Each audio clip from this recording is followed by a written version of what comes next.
நம்ம ஊரில் தீர்க்க சுமங்கலி வரம் பெறவும் குடும்பத்தில் ஒற்றுமை செல்வ வளம் பெருகவும் நிறைய விரதங்கள் வந்து சுமங்கலி பெண்கள் வந்து கடைபிடிப்பாங்க. அதில் ஒரு அற்புதமான விரதம் அப்படின்னு சொல்லி நம்ம சொன்னோம்னா காரடையான் நோன்பு. இந்த விரதத்தை மாங்கல்ய நோன்பு, சுமங்கலி நோன்பு, சுமங்கலி விரதம் அப்படின்னு சொல்லிட்டு பல பெயர்களில் பல ஊர்களில் இந்த விரதத்தை கடைபிடிப்பாங்க. இந்த நாளில் திருமணமான பெண்கள் தங்களோட கணவர் வந்து நீண்ட ஆயுளோடு இருக்கணும் அப்படிங்கிறதுக்காக கழுத்தில் வந்து மஞ்சள் சரடு கட்டிட்டு விரதம் இருப்பாங்க. அதே மாதிரி திருமணம் ஆகாத பெண்கள் வந்து தங்களுக்கு வந்து நல்ல கணவர் வேணும் அப்படிங்கிறதுக்காக கைகளில் வந்து மஞ்சள் கயிறு கட்டிட்டு இந்த விரதத்தை தொடங்குவாங்க.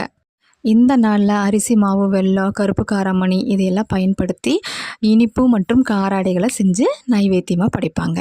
காரடையான் அப்படின்னா நம்ம அந்த நாளில் கார அடைகளாக செய்யும்ல, அதுக்காக மட்டுமே அந்த பெயர் கிடையாது. கார் அப்படின்னா கருமை அப்படின்னு சொல்லிட்டு அர்த்தம். அதாவது யமலோகம் இருள் சூழ்ந்ததாக தான் இருக்கும். அடையான் அப்படின்னா அடையாதவன் அப்படின்னு சொல்லி பொருள்படும்.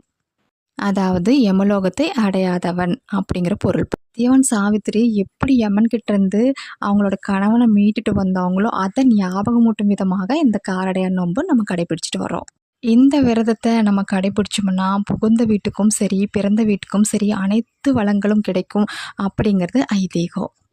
சத்தியவான் சாவித்திரி எனக்கு ரொம்ப பிடிக்கும். ஏன்னா அவங்க சந்திக்கிற அந்த ஒரு இடம் ரொம்ப அந்த அவங்க ஏன் சத்தியவான் மேலே காதல் படுறாங்க அப்படிங்கிறதுக்கு ஒரு காரணம் இருக்கும் பாருங்கள், அது ரொம்ப பிடிக்கும் எனக்கு. அதே மாதிரி சத்தியவான் சாவித்திரி சத்தியவானோட உயிரை மட்டும் காப்பாற்றல, அவங்க பிறந்த வீட்டுக்கும் சரி புகுந்த வீட்டுக்கும் சரி அவங்கனால சில நன்மைகள் கிடைக்கும். அது என்னன்னு சொல்லிட்டு இந்த கதை கேட்டு பாருங்கள், கண்டிப்பாக உங்களுக்கு பிடிக்கும்.